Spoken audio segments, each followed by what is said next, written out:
This episode contains graphic descriptions of crime scenes which may be disturbing to some listeners.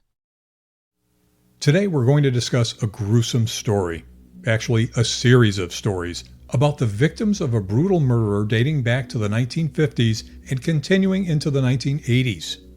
Most of these crimes were solved, but as you'll learn, one cold case remains. And while many of the victims, witnesses, and investigators of those crimes have passed on, we were able to speak with some of the original responding police officers, a key witness, and the author of a book about one of the most sadistic killers in upstate New York history. This is APB Cold Case. Here's your host, former police chief Mark Spahn. The first part of our story takes us back to 1977 in eastern New York State. We've changed the names of some of the victims in this story to protect their identities. On Friday, August 19th, Annette Russo was working in a Schenectady County law office. She was typically alone on Fridays when the attorney she worked for handled business outside the office. It was just another normal day for Annette, and after a long week, she was excited about a date she had planned for that night. At around 3 p.m. that afternoon, a parolee named Lemuel Smith entered the law office. Author Dennis Foley has done extensive research on Smith and his crimes. He said that Smith had been watching Annette for some time. Here's Dennis. She was like 17 or 18, just a senior in high school. She was working part-time after school for an attorney. Lemuel Smith had, when he was on parole, she was delivering something to the courthouse, and he saw her in the elevator and followed her and then was stalking her. He used to stalk some of his victims. So he knew that on Friday afternoon she was left alone at the office while the principal attorney went to do all his closings on Friday. Dennis Foley is one of the few people who know the details of Smith's life and his victims. He's the author of the book Lemuel Smith and the Compulsion to Kill. As soon as Smith entered the office, he pulled out a gun and demanded money. Annette said that they didn't keep any money in the office. He then told her that she would have to drive him out of Schenectady County, and that if she cooperated, he'd let her go. When they reached her yellow Chevy Vega in the parking lot, Smith peered inside. The car appeared to have a stick shift, and since he was unable to drive a standard transmission, he pushed his young victim into the driver's seat and directed her to drive towards Saratoga. Annette was terrified for her life, but she followed his orders. She had no idea of the horror that was about to come. This was the beginning of Annette's traumatic 6.5-hour ordeal. From the law office, she was forced to drive to Lemuel Smith's parents' house in Saratoga, about 30 miles away. There, she was bound, beaten, and savagely raped. Smith made her clean up after the first rape, and after moving her to another room where she was again tied up, he viciously sodomized her. Lemuel Smith told her that he'd drop her off somewhere and let her go. But he knew he couldn't let her live, and he appeared to be very deliberate about where he would kill her and dump her body. Not wanting to do it anywhere near his parents' house, they returned to her car and headed back toward Albany, with Annette once again behind the wheel. Annette's parents were really worried, and their worry turned to panic. Their daughter was not home, and they knew that something was very, very wrong. It was extremely uncommon for Annette not to come straight home after work. They called the police to report her missing. Back in the 1970s, a call like this would not likely have elicited a quick police response for an 18-year-old who was late coming home from work. But Annette's father worked as a barber at the state capitol building, and he knew some influential people. Schenectady police put out an alert for the missing girl and her car, the yellow Chevrolet Vega, along with her license plate number. Police also broadcast the information on the Citizens Band emergency channel. CB radios were extremely popular in the 70s, and many people had them in their homes and cars. Curtis Hakes, an employee of General Electric in Schenectady, heard the police broadcast of a missing girl on his recently purchased CB radio. He took note of the car description and the plate number. It was Hakes' night off from the late shift at GE, and he and his pregnant wife were at home sharing a pizza. Hakes told us that he had a strong urge to go out and start looking for the vehicle. He thought he could help, and he felt compelled to do it. Here's Curtis Hakes. I think it was about 11 o'clock or so is when they started to head towards Albany. I went over in that area behind the house and all the back streets and looked all around there first. I went down all the dead-end roads looking for the car. I had something to look for. It's not like you're looking for something that looked out of place. You're looking for a car. It was really good to be able to have that information. As I'm driving, I'm saying, Lord, what's next? What do you want me to do when I get up to the stop sign?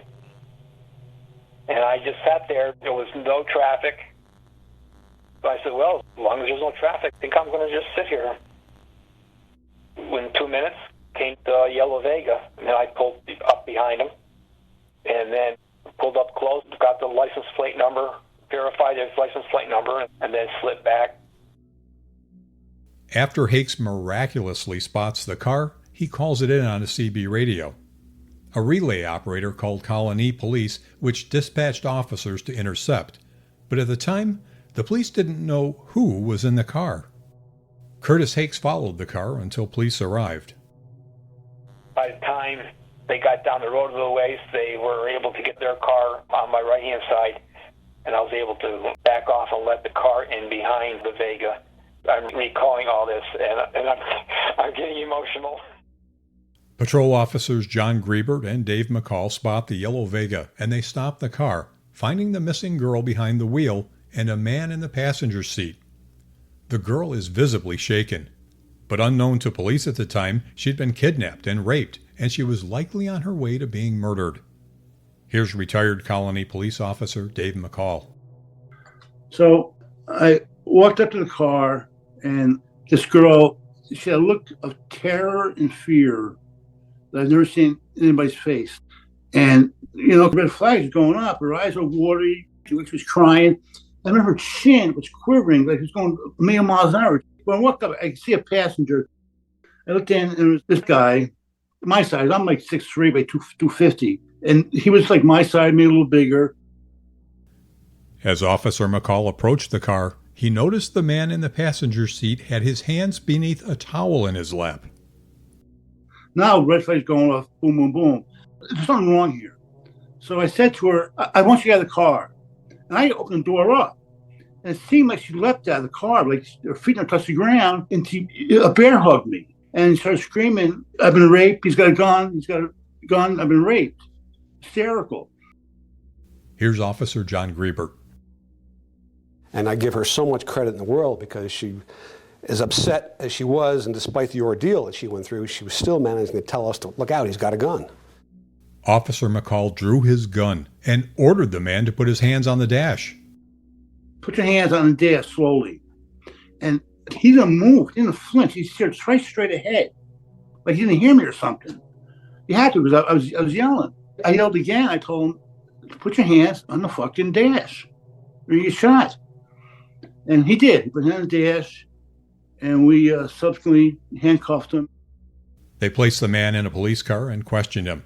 He told officers that the girl was upset because it was a boyfriend-girlfriend argument, indicating that the girl's parents had an issue with him being black. But the police weren't buying it. Again, Officer Dave McCall. I said to him, well, how have you been dating anyway? It's about a month or so. Okay. Oh, what's her last name? He just stared at me. I said, well, where's she live? Well, she picks me up to her parents was dating a black guy. And I said, well, have you ever been arrested before? He said, yeah, for rape down in Maryland. Here's Officer John Griebert. There were some articles in the car. There were some ropes and things that he had used to tie her up. And then based on everything we had that night, we decided to bring everybody into the police station. Officers Dave McCall and John Griebert were back at the station, but they had no idea who the suspect was. Here's Dave McCall. I heard all this background noise, you hear people talking. I couldn't make what they were saying. So I opened the door, peeked to see what was going on. I saw all this brass from the state police, our bosses, Schenectady police, Albany police. I remember thinking to myself, I don't know what this guy's done, but he's in big trouble. These guys don't come out 2 o'clock on Saturday morning just for something like this. It's at this time that they discover the identity of their suspect. His name is Lemuel Smith. He was a suspect in several murders in the area. Police officer John Griebert remembers the night. We had no idea who Lemuel Smith was, what his known criminal history was. It's very extensive. It goes way back into the 1950s. Again, here's former officer Dave McCall. How eerily calm this guy was. You think he was stopped for a parking ticket or something, how his demeanor. It doesn't faze him. He's pure evil. The guy has no conscience. He's just a real bad guy. He was, obviously the worst person, and from a criminal point of view, that was the most serious case that I was ever involved in. He was probably going to take her someplace, kill her, and dump the body. That's the thing. It's being in the right place at the right time, which, as anyone involved in law enforcement knows, a lot of times that's all that makes the difference between someone's life, being saved and someone losing their life. So we felt good about it, but we probably didn't realize for some time after that night just how serious of a criminal Lemuel Smith was. And the fact that this woman who was probably doomed to a terrible death. Officers Dave McCall and John Griebert are grateful that they were part of the chain of events that saved Annette Russo on that fateful night in 1977. And they know it would not have happened if not for the actions of Curtis Hakes and his CB radio. And the compassion for the young victim they helped to rescue is not lost decades later. Officer John Griebert. Well, I think we just both hope that somehow the victim was able to recover and lead somewhat of a enjoyable, healthy life after what she had gone through. I'm sure that was not going to be easy. This would be Lemuel Smith's last day of freedom. From that day in August 1977, he'd be behind bars. But that didn't mean that his murder streak was over.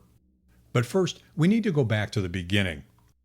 Lemuel Smith was born in 1941 in Amsterdam, New York. His father was a preacher. A psychiatrist testifying at one of Smith's trials said that Smith was overprotected, got fire and brimstone sermons from his minister father, and slept in the same bed with his mother until he was 12.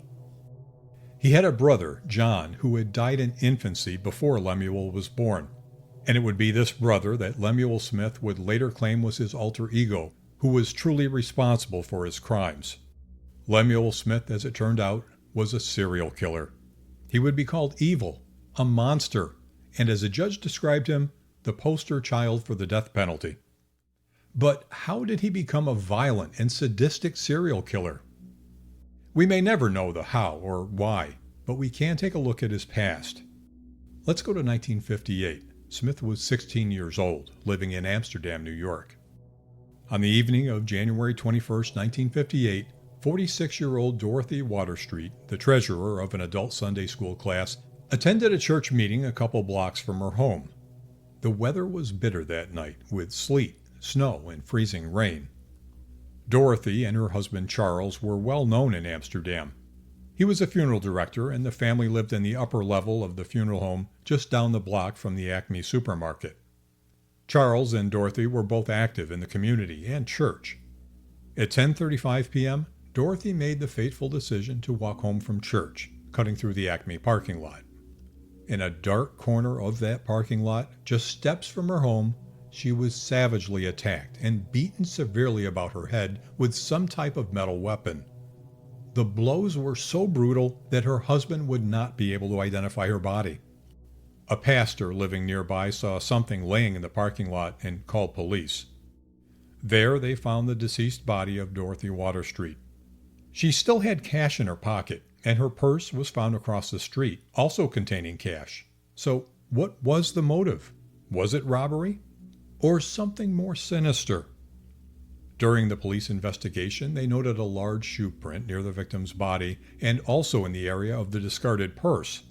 Police interviewed several people. One of those was Lemuel Smith, having been seen in the area by witnesses who lived nearby. Police collected his clothes and his size 13 shoes and noticed what appeared to be bloodstains. Lemuel explained that the stains were from an injury he received while playing basketball. Now, you have to remember that this is 1958. The evidence they had was purely circumstantial, and at that time, forensic blood testing was limited to ABO typing, which could only identify the characteristics like blood type AB or type O positive. DNA technology was decades away. They needed a strong witness, or better yet, a confession. One published report indicated that the DA was hasty in his interrogation of Lemuel and was unable to get a confession. I spoke with Dorothy Waterstreet's son, Charles. Charles shared with me that he attended school in Amsterdam. He and Lemuel Smith were classmates, and he remembers 6'1" Lemuel as a star center on the high school basketball team. That was until he became the prime suspect in the murder of Charles' mother, something well known in the community. Lemuel's parents were defensive and protective of their son, providing alibis and explanations about bloodstains on his clothing to police. But as the investigation became more focused, the classmate that Charles used to call Lem moved away. Lemuel Smith's parents sent him to Baltimore on July 6, 1958 to escape his troubles, but the 17-year-old brings trouble with him. On Wednesday, July 30th, 1958, 25-year-old Edna Johnson was working alone at a Baltimore, Maryland dry cleaner's shop. That morning, Lemuel Smith walked in brandishing a knife and locking the door behind him. He forced the young woman into the back of the store and bound her hands and feet with a rope and belt before viciously beating her with an iron pipe. Reports indicate that the attack was interrupted by someone knocking on the front door of the store, and Lemuel fled. If not for that interruption, the assault would have continued, and Edna would likely have been killed. Edna suffered a fractured skull. She was unconscious for almost 2 weeks and would be hospitalized for 2 months. The police investigation began immediately, and within a few days, Lemuel Smith was charged with assault with intent to commit murder and robbery. The traumatized young woman who almost died identified Smith at trial, where he was found guilty and sentenced to 20 years. But Smith is paroled in 1968 at the age of 26. It's May of that year when he moves to the Schenectady area of New York State. Almost 1 year later, Emma Caruso was at the Schenectady Public Library. So a library is a nice, peaceful place, a place where you wouldn't expect any danger. But Emma didn't realize she was being watched. She leaves the library, goes to her car, and as she's opening the door, there's a man immediately on her. It's Lemuel Smith, and he's armed with a knife. He forces Emma into the car and orders her to drive to a nearby park. Emma is terrified. It's at this park where Smith begins to ruthlessly assault her. She fights back, and, fortunately, she's able to open the car door. She falls to the ground, catching the attention of a man who rushes to her aid. By the time police arrive, Lemuel Smith is long gone. Thankfully, Emma escaped, but Smith's crime spree was not over. That very same afternoon, he goes to the home of one of his mother's friends in Schenectady. He knocks at the door, and June Jackson answers. She recognizes Lemuel and welcomes him in. In an instant, Lemuel punches her in the face, breaking her nose. But his motive is rape, and knowing that she has a family who could return at any moment, he forces June to her car. Just like his victim earlier that day, Smith orders June to drive. This time, the destination is to his parents' house. The woman knew he was dangerous, and she feared for her life. So she hoped that if she played along, she might get out alive. Smith savagely raped her. He beat her and burned her arm with a cigarette. In the end, June was able to convince him to take her back home to Schenectady, where she promised she'd never tell anyone about what happened. But once she got home to safety, June and her husband called police, and Lemuel Smith was arrested. Smith pled guilty on November 11, 1969, sentenced to a term of 4 to 15 years in state prison for the attempted rape of Emma Caruso and the unlawful imprisonment of June Jackson. You might ask why the convictions were only for attempted rape and not rape, and for unlawful imprisonment instead of kidnapping. This sort of a plea bargain is not unusual, especially in sex crimes that would require that the victim first testify before a grand jury, then possibly at pre-trial hearings, and then ultimately where they would have to tell and relive every dreadful detail of what's likely the worst incident of their lifetime. With a trial by judge or jury, the parties never know which way it'll go.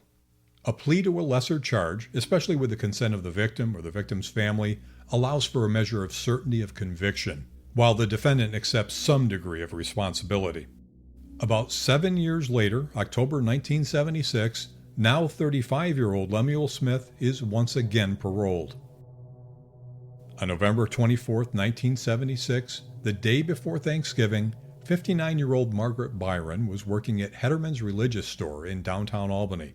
Bob Hederman was the owner who was out running errands when Lemuel Smith, wearing religious vestments, came into the store. Margaret Byron never stood a chance. Albany police get a call to respond to Hederman's Religious Store to investigate a suspicious circumstance. The store seems to be open for business, but no employees can be found. Michael DeMarco was one of the responding officers back in 1976. We didn't know if anybody was in the building with us or what. So, we started to search aggressively. And then as we searched, we came across the Hederman body. He was in the bathroom, and he was laying on the floor, and his throat was slit.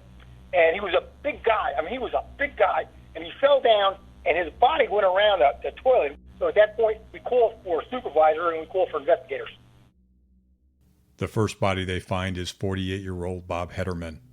He was still wearing his overcoat, and his throat had been slit to his spine. Police continued to search the building. Anybody here, and no one answered. So at that point, we started to proceed towards the back of the retail portion of the store. And it was like a storage area.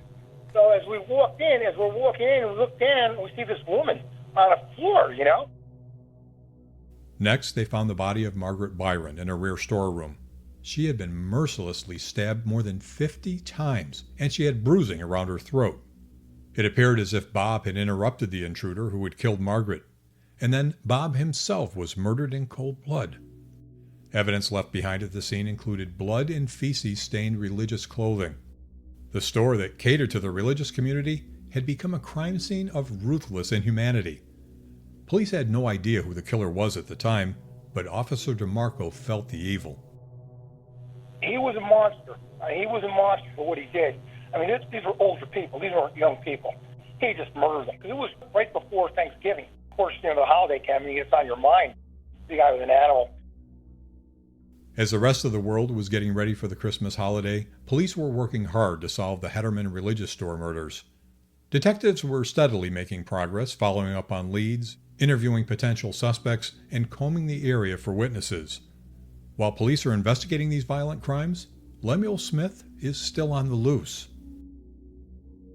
On December 23rd that same year, 24-year-old Joan Richburg went Christmas shopping at the busy Colony Center Mall just outside of Albany. She parked her car in a remote section of the mall parking lot between two large snowplow trucks. As she shopped inside, she didn't notice that she was being followed.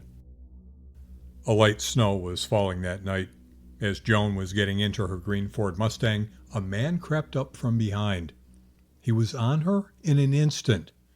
He had a knife, and he forced the terrified girl into her car. He struck her violently on the right side of her chin and her nose, which began to bleed. Inside that car, sandwiched between those two large trucks, Lemuel Smith continued his brutal assault on a defenseless Joan. He bound her and raped her. Smith ultimately forced a scarf down her throat, causing her to choke and die. Before he left, Smith sadistically mutilated her breasts and genitals. Joan's bloodied body wasn't discovered until the next day, when the owners of the snowplows came back to check on their vehicles. When they looked inside the Mustang, they saw a girl laying between the bucket seats, her throat obviously slashed. They immediately called police. Joan's family and friends were left devastated by her senseless murder. Police assembled a task force to investigate the horrific crime wave. Could the murder of Joan Richburg in the mall parking lot be connected with the double murders at Hederman's Religious Store? Investigators worked aggressively, chasing every lead, searching for possible witnesses, and checking parolees who might have an MO similar to the murders. One of those parolees, Lemuel Smith, was picked up for questioning. Smith had an alibi for the time in question. Investigators needed to verify his claims, but they certainly didn't take him off their list of possibles. It was now January 10th, 1977, more than a month since the double murder at Hedderman's religious store in Albany, and just a few weeks after the murder of Joan Richburg at the Colony Center Mall. The region was in the midst of the season's largest snowstorm when Lemuel Smith set his sights on a gift shop in Albany. He had already cased the shop earlier, assuming that there would be an older woman, Mabel, and a younger woman, Leanne, working that day. Once inside the store, Smith roused the suspicion of Leanne when he acted as if he was having a problem with the door latch. The cautious Leanne called to her grandmother, who came out. And that's when Smith grabbed Mabel, pointing a gun to her head. Leanne ran to another room with Smith in pursuit. She locked the door behind her as he kept coaxing her to come out, but she refused. An enraged Smith knocked the elder Mabel unconscious while Leanne's screams for help were gathering attention from next door. As Smith ran from the store, he callously stomped on Mabel's hand, breaking it. They called police, who began an investigation. After looking through hundreds of mugshots at the police station, neither of the women were able to identify the suspect. But months later, when Lemuel Smith would make headlines, the grandmother and granddaughter would see his picture and identify him as their attacker. 7 months passed since the last known violent crime that will later be connected to Lemuel Smith. Around 5:15 on Friday, July 22, 1977, Marilee Wilson left her job as a legal secretary in Schenectady, New York. She was last seen in the parking lot outside her office. That night, Marilee's bloody, naked body is found face down in the dirt by 2 women walking along the railroad tracks near her office. Police are called, and the investigation begins. When the body was being removed for the coroner, investigators saw that tree branches had been inserted deeply into Marilee's vagina, anus, and mouth. Police suspect that her hands had been bound, and they noticed injuries to her face, neck, and breast. Knowing that many homicides are committed by people with some type of a connection to the victim, police began looking into Marilee's past and present relationships. During that investigation, an alert police officer told detectives that he had seen parolee Lemuel Smith in the area shortly after 3 p.m. on that same Friday when Marilee's body was found. The police officer made it a point to know all of the parolees on his beat. Another one of the dots in the story was connected when a witness reported an altercation between Marilee Wilson and a man who would later be identified as Lemuel Smith in February, 4 months before the murder. Other witnesses reported a man matching Smith's description watching girls around the office buildings in the city. Even Lemuel's own brother-in-law approached police, saying that he thought Lemuel could be responsible for the vicious killing. Schenectady police now focused on Lemuel Smith as their main suspect. It's now summer 1977, and police have been investigating the series of horrific crimes in the region, starting with first, the Hedderman religious store murders in November 1976. Second, the rape and murder of Joan Richburg in December 1976. Third, the assault of Mabel and Leanne in the Albany gift shop in January 1977. And fourth, the Marilee Wilson murder in July 1977. And that brings us back to where our story began, with a brutal rape and abduction of 18-year-old Annette Russo on August 19, 1977. We now know why the police station was filled with investigators from several different agencies when Lemuel Smith was brought in. Once again, here's retired police detective Dave McCall describing Lemuel Smith's emotionless personality. How eerily calm this guy was. It doesn't faze him. He's pure evil. The pieces of this large puzzle were coming together. Physical evidence, witnesses, and the M.O. Abduction, violent assaults with a weapon, rape, sodomy, sexual mutilation, and murder. All signs pointed to a clear suspect, and with the help of a concerned citizen and his CB radio, 2 Colony police officers had just stopped the Albany area's public enemy number 1. You'll remember that among the items of evidence found at the double murder at the Hedderman religious store were some religious vestments covered with feces. Even though Bob Hedderman and Margaret Byron could not speak for themselves, police hoped that perhaps a trained canine could make an identification of their killer. They went to Bleecker Stadium in Albany, where police had constructed 5 plywood barriers. Behind each separated barrier was a man. One of those men was Lemuel Smith. A bloodhound smelled the feces-contaminated garments found at the scene, and then set out across the football field, where the 5 men were hidden behind their individual partitions. On the very first attempt, the dog alerted to the partition where Lemuel Smith was standing. The test was conducted 2 more times, each time changing the position of the men. Again and again, the dog alerted to Lemuel Smith. Here's author Dennis Foley. Albany police did a beautiful job. The dog sniffed the defecation and then went over to Smith. Police were building their case. They found a witness who happened by Hederman's religious store right after the murder, the witness describing a wild-eyed black male, about 6 feet tall, standing near the body of Margaret Byron. Another witness described seeing a black man leaving Hederman's store at the approximate time of the killings. When she was shown a photo lineup, she picked out Lemuel Smith.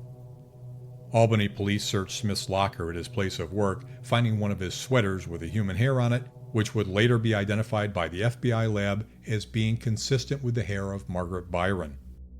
Lemuel Smith was convicted of kidnapping, rape, and robbery for the case involving victim Annette Rousseau. He was also found guilty of the murders of Robert Hederman and Margaret Byron at their religious store. For the murders, he was sentenced to 2 life sentences.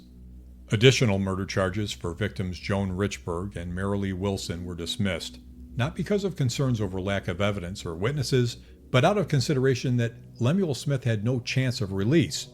Holding 2 more trials with no chance of an additional penalty seemed like a futile pursuit to prosecutors.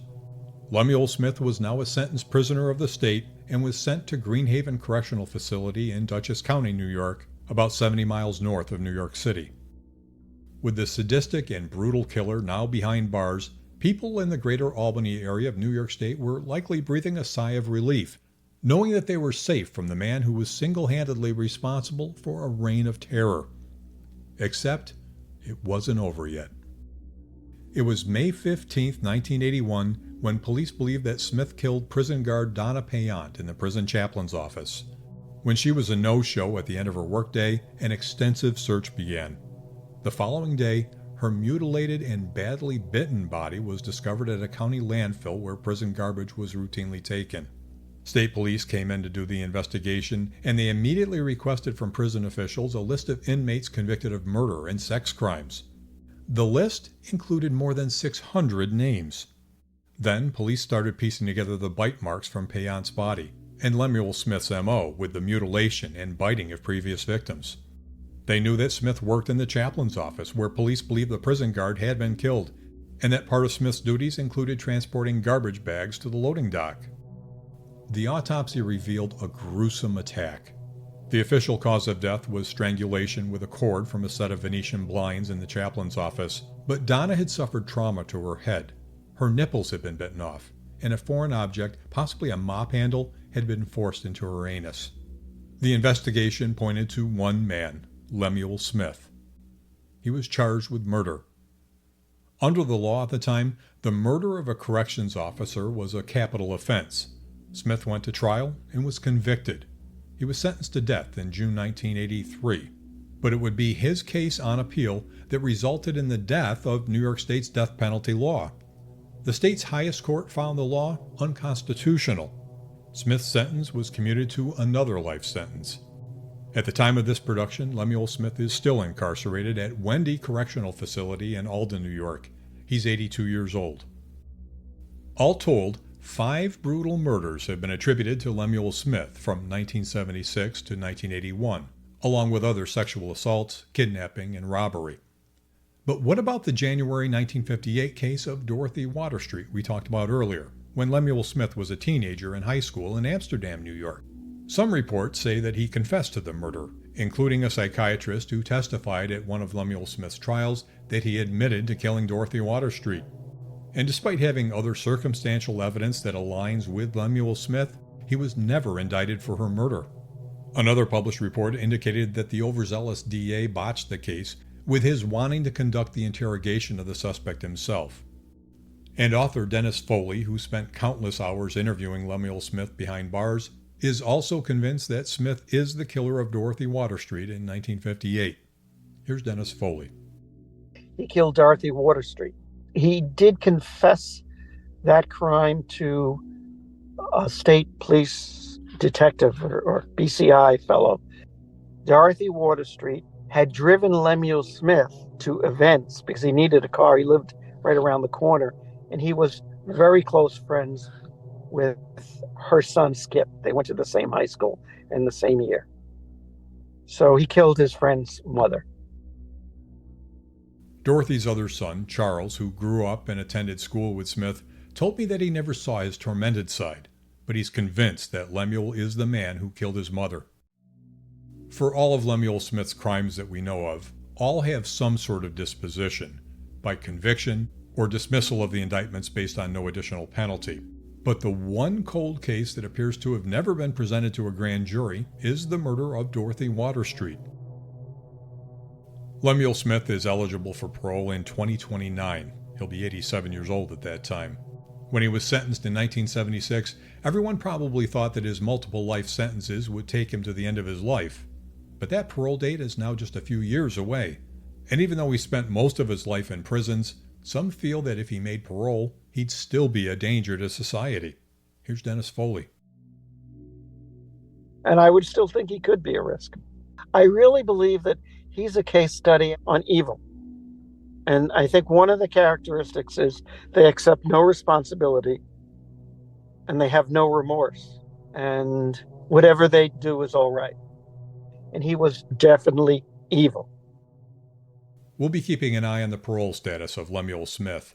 For source material and additional information, check out our show notes at apbcoldcase.com. Thanks for listening to APB Cold Case. Tell us about your cold case at apbcoldcase@spawngroup.com.